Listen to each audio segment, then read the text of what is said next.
नमस्कार दोस्तों।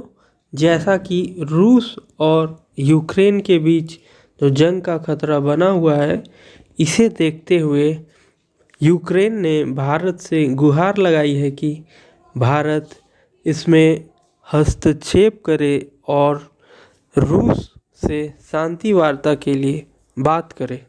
जैसा कि दोस्तों, रूस और यूक्रेन के हजारों सैनिक सीमाओं पर हथियारों के साथ खड़ा है युद्ध के लिए। इसी बीच दोस्तों, अमेरिका की ओर से जहां रूसी हमले की आशंका जताई जा रही है, वहीं यूक्रेन शांति की ओर जोर दे रहा है। इसी बीच यूक्रेन के विदेश मंत्री दमयत्रो कुलेबा ने रूस से शांति की बहाली में भारत से मदद की गुहार लगा रहा है। जैसा कि दोस्तों, रूस और यूक्रेन के बीच हजारों सैनिक हथियारों के साथ खड़ा है युद्ध के लिए और वहीं यूक्रेन के राष्ट्रपति शांति वार्ता पर जोर दे रहे हैं। इसी बीच यूक्रेन के विदेश मंत्री दमयत्रो कुलेबा ने रूस से शांति की बहाली में भारत से मदद की गुहार लगा रहा है और यूक्रेन के विदेश मंत्री ने कहा कि यदि भारत रूस से बात करे तो इस पर रूस पर इसका बहुत ज़्यादा असर होगा, क्योंकि भारत और रूस के बीच बहुत ही अच्छे संबंध है। जैसा कि दमयत्रो कुलेबा ने बुधवार को भारतीय मीडिया की ओर से पूछे गए एक सवाल में कहा कि भारत रूस को स्पष्ट तरीके से समझा सकता है कि यूक्रेन रूस का एक मित्र देश है और भारत जो कि रूस के साथ एक भागीदार भी है और भारत की भागीदारी यूक्रेन के साथ हुई है और भारत रूस की ओर से वर्तमान संकट को सुलझाने के लिए भारत एक महत्वपूर्ण कदम उठा सकता है और भारत इसमें एक महत्वपूर्ण जिम्मेदारी अदा कर सकता है, ऐसा यूक्रेन के राष्ट्रपति कह रहे हैं। जैसा कि भारत रूस की ओर से वर्तमान संकट को सुलझाने के लिए सैन्य तरीकों से या अंदर से ही अस्थिर करने के किसी भी प्रयास को अस्वीकार्य मानता है। उन्होंने कहा कि यदि रूस यह भारत सरकार की ओर से सुनता है तो यह समर्थन का बहुत सख्त संदेश होगा और इसका एक असर होगा। जैसा कि रूस और भारत के बीच बहुत ही गहरे संबंध हैं, तो भारत इसमें अपनी एक भूमिका निभा सकता है और शांति स्थापित करने में भारत एक अच्छी भूमिका निभा सकता है यूक्रेन और रूस के बीच।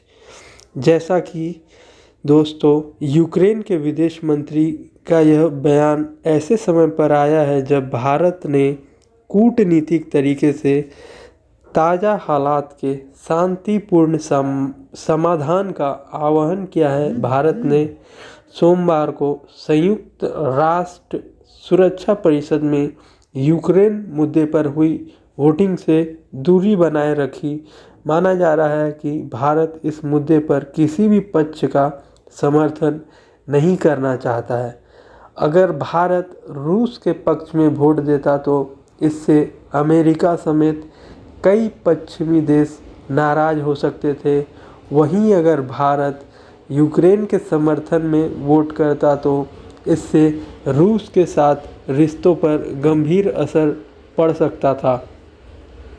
ऐसे में भारत ने बीच का रास्ता चुनते हुए मतदान से दूरी बनाए रखी और यूक्रेन और रूस के बीच इस समय युद्ध जैसे हालात बने हुए हैं।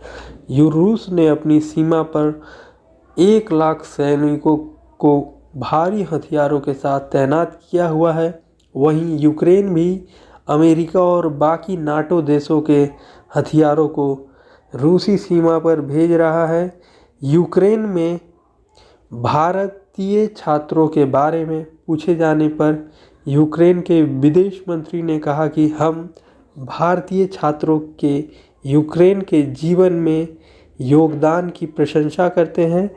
मैं भारतीय छात्रों से कहना चाहता हूं कि दुनिया में यूक्रेन की तुलना में और ज़्यादा जटिल और ख़तरनाक जगहें हैं। वे सुरक्षित महसूस कर सकते हैं, अपनी पढ़ाई को जारी रख सकते हैं और अपने जीवन का पूरा आनंद ले सकते हैं। जैसा कि दोस्तों, रूस और यूक्रेन सीमा में विवाद तब जोर पकड़ लिया जब अमेरिका ने यूक्रेन को नाटो का सदस्य बनाने पर विचार कर रही थी। तो रूस का इसमें हस्तक्षेप ये है, रूस ये चाहता है कि अमेरिका यूक्रेन को नाटो का सदस्य न बनाए। वो इसलिए क्योंकि यदि यूक्रेन नाटो का सदस्य बन जाता है तो नाटो की सेना यूक्रेन तक पहुंच जाएगी और यूक्रेन रूस से सटा है। यूक्रेन और रूस की सीमा एक साथ मिलती है। इससे रूस चिंतित है कि अमेरिका की सेना और नाटो की सेना उसकी सीमा तक पहुंच जाएगी। इससे रूस को कभी भी खतरा हो सकता है। ये रूस यही बताना चाह रहा है कि यदि अमेरिका इस बात पे मान जाए कि वो यूक्रेन को नाटो का सदस्य नहीं बनाएगा तो वो युद्ध से पीछे हट सकता है। इस पर रूस ने अमेरिका से लिखित में मांगा है। यदि अमेरिका यूक्रेन को आगे भी नाटो का सदस्य नहीं बनाता है तो रशिया युद्ध से पीछे हट जाएगा, ऐसा रशिया का कहना है। लेकिन अमेरिका इस बात को मानने से सीधी तौर पर इनकार कर रहा है। यही कारण है कि रशिया युद्ध से पीछे नहीं हट रहा है और रशिया ने अपनी लगभग 1 लाख सेना यूक्रेन के बॉर्डर पर खड़ा कर रखा है, जो किसी भी वक्त युद्ध के हालात पैदा कर सकती है। धन्यवाद दोस्तों।